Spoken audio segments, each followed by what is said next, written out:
Doctor S Lal, vaccinated ആയിട്ടുള്ള സമൂഹമാണ്. അതുകൊണ്ട് തന്നെ വൈറസിന് ആ പഴയ ശക്തിയില്ല. നമ്മൾ വെൽ എക്യുപ്ഡ് ആണ്. ഇതിപ്പോൾ സർക്കാർ മേഖല മാത്രമല്ല, പ്രൈവറ്റ് സെക്ടറിലും ഇതിനുള്ള ചികിത്സ നടക്കുന്നു എന്നുള്ളൊരു ശുഭാപ്തി വിശ്വാസമൊക്കെയാണ് ഡോക്ടർ സന്തോഷ് കുമാർ പ്രകടമാക്കിയത്. പക്ഷേ ഈ കോവിഡ് പരിപൂർണമായിട്ട് പോയി അല്ലെങ്കിൽ ഇനി വലിയ ശക്തി പ്രാപിക്കുകയില്ല എന്ന് കരുതിയെടുത്ത് കുറച്ച് മാസങ്ങൾക്ക് മുൻപ് ചൈനയിലൊക്കെ കോവിഡ് വീണ്ടും ശക്തമായിട്ട് വ്യാപിക്കുകയും ആശുപത്രികളിലൊക്കെ രോഗികൾ നിറയുകയും ഒക്കെ ചെയ്ത സാഹചര്യം ഉണ്ടായിട്ടുണ്ട്. അതായത് ഇത് എക്സ്പീരിയൻസ്ഡ് ആണെങ്കിലും ഇത് ചിലപ്പോൾ ചിലതൊക്കെ പാളിപ്പോകുന്നു എന്നുള്ളൊരു വിഷയമുണ്ട്. അത്രയും പാളുകയില്ല എന്ന് വിശ്വസിക്കാൻ, അത്രയും ആത്മവിശ്വാസത്തോടുകൂടി നേരിടാൻ പ്രാപ്തമാണോ സംസ്ഥാനം? അപർണ, ഈ ക്യാമറയുടെ സാങ്കേതിക തടസ്സം ഉണ്ടായിരുന്നപ്പോൾ ഞാൻ ഈ ചർച്ച കേട്ടുകൊണ്ടിരിക്കുകയായിരുന്നു. അപ്പോൾ എനിക്ക് തോന്നുന്നു കുറച്ച് അതിൻ്റെ ഒരു ശാസ്ത്രവും സ്ഥിതിവിവരക്കണക്കും പറഞ്ഞു തന്നെ പോകണം. നമ്മളിപ്പോൾ അപ്പോൾ ആഗോള തരത്തിൽ നോക്കുകയാണ്. ഇപ്പോൾ WHO കണക്ക് നോക്കുകയാണെങ്കിൽ കോവിഡ് മാർച്ച് ഏപ്രിൽ മാസമായിട്ട് കമ്പയർ ചെയ്യുമ്പോൾ ഏപ്രിൽ മെയ് മാസത്തിൽ 5 ഇരട്ടിയോളം കൂടിയിട്ടുണ്ട് കോവിഡിന്. അതൊരു യാഥാർത്ഥ്യമാണ്. അപ്പോൾ കോവിഡ് പഴയതുപോലെ ശക്തമായിട്ട് എല്ലാവരെയും കൊല്ലുന്നില്ല.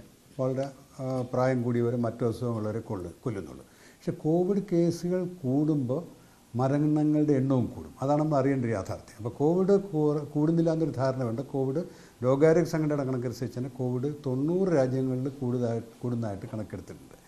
പിന്നെ ഈ NB1.8.1 എന്നൊരു വേരിയൻ്റ് ജനുവരി തൊട്ട് കണ്ടിട്ടുണ്ട്. അപ്പോൾ അത് ഒരു 10-20 രാജ്യങ്ങളിൽ അത് കാണുന്നുണ്ട്. അപ്പോൾ ഈ വേരിയൻറ്റിൻ്റെ അല്ലെങ്കിൽ പുതിയ ജനിതക സ്വഭാവമുള്ള വൈറസിൻ്റെ പ്രത്യേകത എന്ന് പറഞ്ഞാൽ അതിൻ്റെ വ്യാപന സാധ്യത വളരെ കൂടുതലാണ് നേരത്തെ ഉണ്ടായിരുന്നത്. മരണമോ അല്ലെങ്കിൽ അതുപോലത്തെ ഗുരുതരാവസ്ഥ ഉണ്ടാക്കുന്നത് അങ്ങനെ പേടിക്കേണ്ട കാര്യമില്ല. പക്ഷേ വ്യാപനം കൂടുന്നുണ്ട്. അപ്പോൾ 2-3 കാര്യങ്ങളാണ്. ഒന്ന്, കോവിഡ് കൂടുന്നുണ്ട്. കോവിഡ് ശക്തി കുറവായതുകൊണ്ട് മരണങ്ങൾ ശതമാനക്കണക്കിന് കൂടില്ല. പക്ഷേ കൂടുതൽ കോവിഡ് ഉണ്ടാകുമ്പോൾ കൂടുതൽ മരണങ്ങളുണ്ടാകും. അത് ശ്രദ്ധിക്കണം. അത് പ്രായമുള്ളവരിലും മറ്റു അസുഖങ്ങളുള്ളവരിലായിരിക്കും. പിന്നെ ഒരു പുതിയ വേരിയൻ്റ് ഉണ്ട്, അത് വ്യാപന സാധ്യത അതിന് കൂടുതലുണ്ട്. ഇതൊരു യാഥാർത്ഥ്യമുണ്ട്.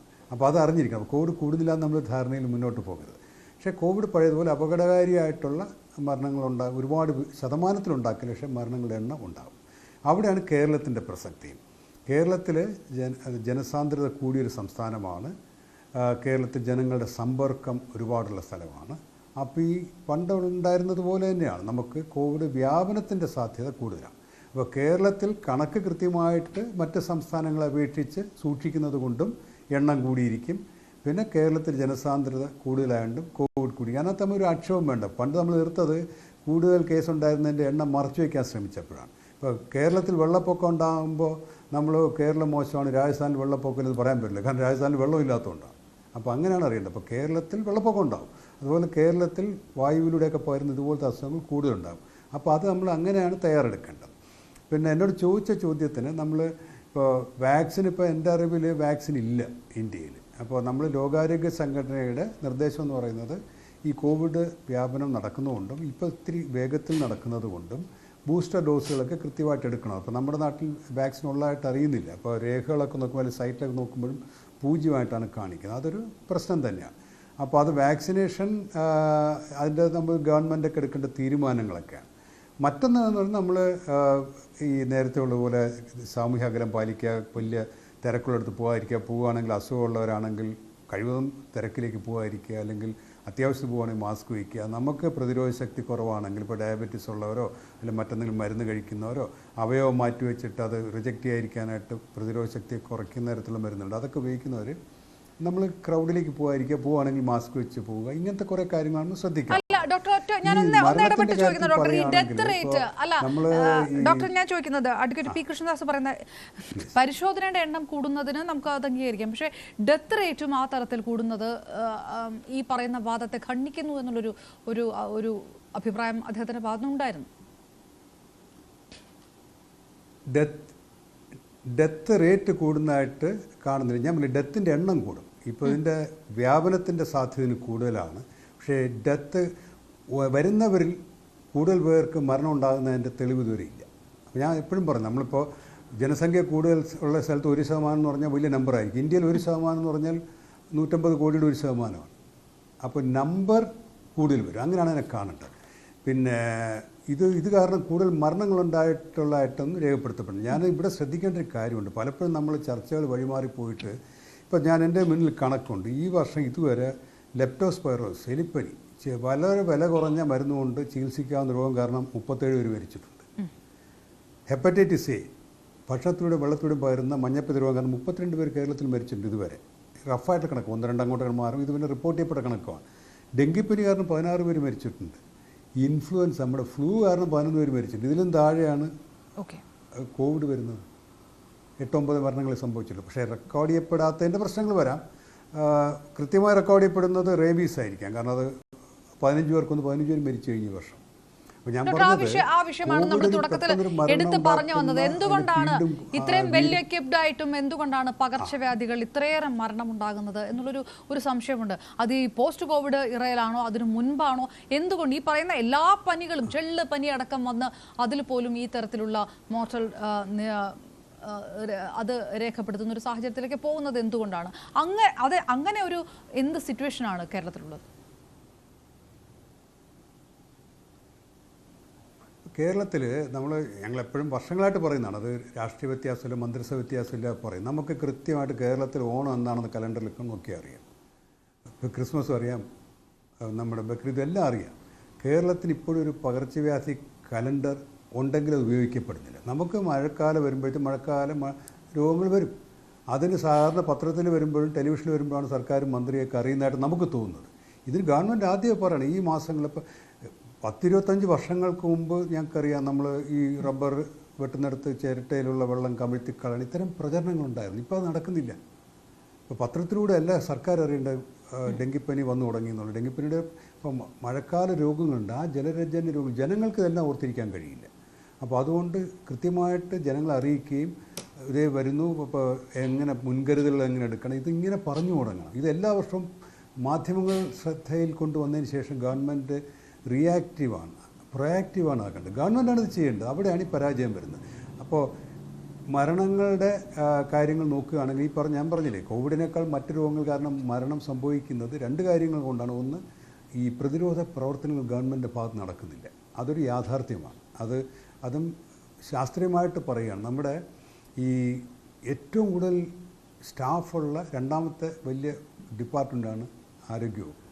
5000 ജനസംഖ്യയ്ക്ക് ഒരു പുരുഷനും ഒരു സ്ത്രീയും ഉദ്യോഗസ്ഥരായിട്ടുണ്ട് ആരോഗ്യവകുപ്പ്. ജൂനിയർ ഹെൽത്ത് ഇൻസ്പെക്ടറെന്നും JPH എന്ന് പറഞ്ഞിട്ട്. പോലീസിന് പോലത്തെ ഒരു സ്റ്റാഫില്ല. ഇത് ഉപയോഗിച്ചുള്ളൊരു സർവേലൻസ് ഒരുപാട് പരാജയമുണ്ട്. പിന്നെ 60-70% പേര് പ്രൈവറ്റ് ആശുപത്രികളിലാണ് പോകുന്നത്. അപ്പോൾ അവിടേക്ക് നമ്മുടെ സർവേലൻസ് എത്തിപ്പെടുന്നില്ല. നിപ്പ പോലും സ്വകാര്യ ആശുപത്രിയിൽ റിപ്പോർട്ട് ചെയ്തു. ഗവൺമെൻറ് അതിനകത്ത് വലിയ ക്ലെയിം ഉള്ളതല്ല. പക്ഷേ സ്വകാര്യ ആശുപത്രിയിൽ നല്ല കാര്യം നടന്നാൽ കേരളത്തിൽ നമുക്ക് നമ്മുടേതാണെന്ന് പറയാവുന്നതാണ്. അപ്പോൾ സർവേലൻസ് സിസ്റ്റം മോശമാകുന്നുണ്ട്. അതുപോലെ തന്നെ ആരോഗ്യ പ്രതിരോധ രംഗത്ത് ഇപ്പോൾ ഈ കേരളത്തിൽ 5000 ജനസംഖ്യയ്ക്ക് 2 പേരെന്ന് പറയുമ്പോൾ ആലോചിച്ചു. ഇവരെ കൊണ്ട് സർവേലൻസും ഉണ്ടാകണം, പ്രതിരോധ പ്രവർത്തനം നടത്തിക്കുകയും വേണം. ഇവരുടെ നിന്നും ഒരു വലിയൊരു ആർമി ഉണ്ടായിരുന്നു. അതിനകത്ത് വീക്കനിങ് സംഭവിച്ചിട്ടുണ്ട്, യാഥാർത്ഥ്യമാണ്. രാഷ്ട്രീയ വ്യത്യാസമില്ല, ഞങ്ങൾ ഡോക്ടർമാരുടെ ഇടയിൽ ഞങ്ങൾ ചർച്ച ചെയ്യുന്നൊരു വിഷയമാണ്. ഇത് കൂടാതെയാണ് അംഗൻവാടി പ്രവർത്തകരെ നമ്മൾ ഉപയോഗിച്ചുകൊണ്ടിരുന്നത്. അപ്പോൾ ഈ വീടാന്തരമുള്ള ആരോഗ്യം, ഇപ്പോൾ പ്രസവം ഉണ്ടായാലും ഗർഭം ഉണ്ടായാലും മരണം ഉണ്ടായാലും ഇവരുടെ ഒരു ഇടപെടലുണ്ട്. ഇതിനകത്തൊരു വീക്കനിങ് സംഭവിച്ചിട്ടുണ്ട്. ഞാനത് രാഷ്ട്രീയമായിട്ട് പറയുന്നതല്ലേ, എനിക്ക് രാഷ്ട്രീയമുണ്ട്, അതുകൂടാതെ ഹെൽത്ത് എന്നൊരു രാഷ്ട്രീയം, എൻ്റെ രാഷ്ട്രീയം പൊതുജനാരോഗ്യമാണ്. ഇതൊക്കെ കൂടാതെ ഒരു കേരളത്തിലെ ആരോഗ്യം മെച്ചപ്പെടണമെന്ന് ആഗ്രഹിക്കുന്ന ഒരു പൊതുപ്രവർത്തന നിലയ്ക്ക് ആരോഗ്യ പ്രവർത്തനത്തിലേക്ക് പറയുകയാണ്. നമ്മുടെ മന്ത്രി സ്ട്രോങ് ആയിട്ട് കാര്യമില്ല. മന്ത്രിക്ക് എല്ലാ ജില്ലയിലും പോകാൻ പറ്റും. 1000 പഞ്ചായത്തുകളുണ്ട്, പ്രാഥമിക ആരോഗ്യ കേന്ദ്രങ്ങളുണ്ട്. ഇവിടുത്തെ പ്രവർത്തനങ്ങൾ മാത്രമേ ജനങ്ങളുടെ ആരോഗ്യത്തെ സംരക്ഷിക്കാൻ പറ്റുള്ളൂ. അതുകൊണ്ടാണ് ഈ കോളറ രോഗം ഉണ്ടായി. കോളറ രോഗം കാരണം പിന്നെ മരണം കഴിഞ്ഞ ആഴ്ച ഉണ്ടായി. മഞ്ഞപ്പിത്തം, ഹെപ്പറ്റൈറ്റിസ് എ കാരണം 32 മരണം. ഇതൊക്കെ കാണിക്കുമ്പോൾ ശുചിത്വത്തിൻ്റെ പ്രശ്നങ്ങളാണ്.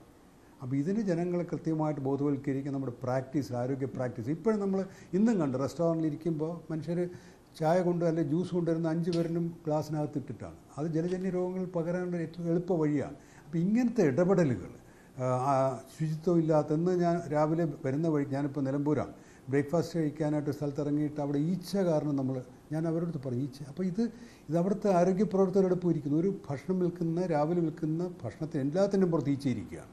അത് മനുഷ്യൻ മലത്തുനിന്നായിരിക്കും ഈച്ച വരുന്നത്. ജലജന്യ രോഗങ്ങൾ വരും. അപ്പോൾ അവിടുത്തെ ജൂനിയർ ഹെൽത്ത് ഇൻസ്പെക്ടറും ജൂനിയർ പബ്ലിക് ഹെൽത്ത് നഴ്സും അവിടുത്തെ ഹെൽത്ത് ഇൻസ്പെക്ടർമാരും ഉത്തരവാദിത്തമുള്ള അങ്ങനെ ഹോട്ടൽ റെസ്റ്റോറൻറ്റ് നടത്താൻ പാടില്ല. ഇതാണ് ഞാൻ പറയുന്നത്. അപ്പോൾ നമ്മൾ ഈ ഏറ്റവും ശക്തനായ ഒരു ആരോഗ്യമന്ത്രി ഉണ്ടായാൽ പോലും കേരളത്തിൽ കാര്യമൊന്നുമില്ല. കാരണം അതാണ് ഞാൻ പറഞ്ഞത്, നല്ല ആഭ്യന്തരമന്ത്രി ഉണ്ടെങ്കിൽ കൊലപാതകം നടക്കായിരിക്കും സംസ്ഥാനത്ത്, ഇഫക്റ്റ് ഉണ്ടാകുമായിരിക്കും. പക്ഷേ പോലീസ് സ്റ്റേഷനിൽ പ്രവർത്തിക്കണം. അപ്പം നമ്മുടെ ആരോഗ്യരംഗത്തിൻ്റെ ഏറ്റവും താഴെത്തട്ടിൽ ഉള്ളതുപോലും പ്രവർത്തിക്കുന്നില്ല. പിന്നെയാണ് സന്തോഷമൊക്കെ പറഞ്ഞ് സ്വകാര്യ മേഖല, അത് അവരുടെ നന്മ കൊണ്ട് മാത്രം നടക്കണം. ഗവൺമെൻറ് സ്വകാര്യ മേഖല ആരോഗ്യ മേഖലയായിട്ട് പോലും കൂട്ടിയിട്ടില്ല പല കാര്യത്തിലും. കോവിഡ് തുടങ്ങിയപ്പോഴത്തേക്ക് സ്വകാര്യ ആശുപത്രിയിൽ കേസുണ്ടെങ്കിൽ ആശുപത്രി പൂട്ടുമെന്ന് പറഞ്ഞിട്ട് എത്ര മാസങ്ങൾ നഷ്ടപ്പെട്ടെന്നറിയാം. അവർ വലിയ റിസോഴ്സാണ്. അതിൻ്റെ സാമ്പത്തിക ചെലവും ഔട്ട് ഓഫ് പോക്കറ്റ് സ്പെൻഡിങ്ങും ഒക്കെ അത് മറുവശത്ത് നിൽക്കുമ്പോൾ തന്നെ സ്വകാര്യ മേഖല നമ്മൾ ഉപയോഗിക്കണം. ഓട്ടോറിക്ഷയും ടാക്സിയും പ്രൈവറ്റ് ബസ്സും സ്വകാര്യ മേഖലയല്ലേ. അവർ നിരോധിച്ചു കഴിഞ്ഞാൽ കേരളത്തിൽ മനുഷ്യന് യാത്ര ചെയ്യാൻ പറ്റും. അതൊരു യാഥാർത്ഥ്യമാണ്. സർക്കാർ ബലം കുറയുന്നിടത്ത് പ്രൈവറ്റ് വളരും. പക്ഷേ ആ യാഥാർത്ഥ്യത്തെ നമ്മൾ റെഗുലേറ്റ് ചെയ്യണം. ഓട്ടോറിക്ഷയുടെ നിരക്ക് തീരുമാനിക്കും, ടാക്സി നിരക്ക് തീരുമാനിക്കുന്ന അവരല്ല, ഗവൺമെൻറ്റാണ് തീരുമാനിക്കുന്നത്. അതുപോലത്തെ റെഗുലേഷൻ, പ്രത്യേകിച്ച് ഇതുപോലത്തെ അഡ്മിഷനെ കൂടുതൽ വരുമ്പോഴത്തേക്ക് ഡോക്ടർ ഒറ്റ ഒരു വാക്കിൽ ചോദിച്ചോളാം, ഞാൻ തിരികെ എത്തുന്നതിന് മുന്നേ, കേരളത്തിലെ സർക്കാർ ആശുപത്രികൾ സജ്ജമാണോ? ഇപ്പോൾ ഈ പകർച്ചവ്യാധികൾ പടരുമ്പോൾ പുറത്തേക്ക് വരുന്ന മരണത്തിൻ്റെ കേസുകളടക്കം താങ്കൾ തന്നെ പറയുകയുണ്ടായി. കേരളത്തിൽ ഇപ്പോൾ സർക്കാർ ആശുപത്രികൾ സുസജ്ജമാണ്? തീർത്തും സജ്ജമല്ല, അതൊരു യാഥാർത്ഥ്യമാണ്. ഇപ്പോൾ തിരുവനന്തപുരം മെഡിക്കൽ കോളേജിൽ ഞാനൊരു ഗുരുതര അവസ്ഥയുള്ള രോഗിക്ക് വെന്റിലേറ്റർ വിളിച്ചപ്പോഴത്തെ മുഖ്യമന്ത്രിയും പ്രതിപക്ഷ നേതാവും ചോദിച്ചിരിക്കുകയാണ്. ഒരു യാഥാർത്ഥ്യമാണത്. അത് കഴിഞ്ഞിട്ട് വേണം. അപ്പോൾ എന്ന് പറഞ്ഞാൽ ഇപ്പോൾ പാവപ്പെട്ടവന് ഇത്തരം ഉപകരണം, ഇപ്പോൾ വെന്റിലേറ്റർ മാത്രമല്ല, ഇപ്പോൾ ഈ കോവിഡ് വരുമ്പോഴത്തേക്ക് ഉണ്ടാകുന്ന അമിതമായ ഹൃദ്രോഗം, അങ്ങനത്തെ ഒരുപാട് പ്രശ്നങ്ങളുണ്ട്. അപ്പോൾ ഒരു ഹൃദ്രോഗമായിട്ട് വരുന്ന ഒരാൾക്ക് പോലും കൃത്യമായി സർവീസ് കൊടുക്കാൻ പറ്റാത്ത രീതിയിലേക്ക് മെഡിക്കൽ കോളേജുകൾ പോലും എത്തിയിരിക്കുകയാണ്. അത് ഡോക്ടർമാരെ കുഴപ്പമില്ല. ഡോക്ടർ സന്തോഷൊക്കെ കോവിഡ് സമയത്ത് പറയുമായിരുന്നു 1200 സ്റ്റാഫ് എക്സ്ട്രാ ഉണ്ടെങ്കിൽ തിരുവനന്തപുരം മെഡിക്കൽ കോളേജിൽ ഓടിക്കാൻ പറ്റുള്ളൂ. ഒരാളെപ്പോലും പുതുതായിട്ട് വന്നിട്ടില്ല. അപ്പോൾ ഒരുപാട് സ്ഥലത്ത് അപ്പോൾ മാൻ പവറിൻ്റെ പ്രശ്നമുണ്ട്. തിരുവനന്തപുരം മെഡിക്കൽ കോളേജിൽ ഞാൻ പഠിച്ച കോളേജാണ്. ഒരു കട്ടിൽ 2 രോഗിയെ കിടത്താമെന്ന് പറഞ്ഞാൽ ആലോചിച്ചു. ഒരാൾക്ക് മെനിഞ്ചൈറ്റിസ് ആയി മറ്റേ വയറിളക്കം ആയി പരസ്പരം രോഗം കൈമാറും. ഈ ഒരു യാഥാർത്ഥ്യമുണ്ട്. അപ്പോൾ നമ്മൾ മന്ത്രിസഭയുടെ ബലവോ അല്ലെങ്കിൽ മന്ത്രിയുടെ ബലവോ ഒന്നും പറഞ്ഞിട്ട് കാര്യമില്ല. തിരുവനന്തപുരം മെഡിക്കൽ കോളേജ് സാമ്പിളായിട്ട് പറഞ്ഞപ്പോൾ പിന്നെ താവോട്ട് ആലോചിക്കാമല്ലോ. ഓപ്പറേഷൻ ചെയ്യണമെങ്കിൽ നമ്മൾ അതിനുള്ള പല സാധനങ്ങളും പാവപ്പെട്ടവൻ വാങ്ങിച്ചു കൊടുക്കേണ്ട അവസ്ഥയുണ്ട് തിരുവനന്തപുരം മെഡിക്കൽ കോളേജിൽ പോയി. ഒരുപാട് തീർച്ചയായിട്ടും ഡോക്ടർ എസ് എസ് എൽ, അതാണ് അതിന്റെ കാതലായിട്ടുള്ള ഒരു പോയിന്റ്. അതാണ്, അതിലേക്ക് കൂടെ വരാം വളരെ പെട്ടെന്ന്, ഒരു ചെറിയ ഇടവേളയ്ക്ക് ശേഷം. വളരെ പെട്ടെന്ന്.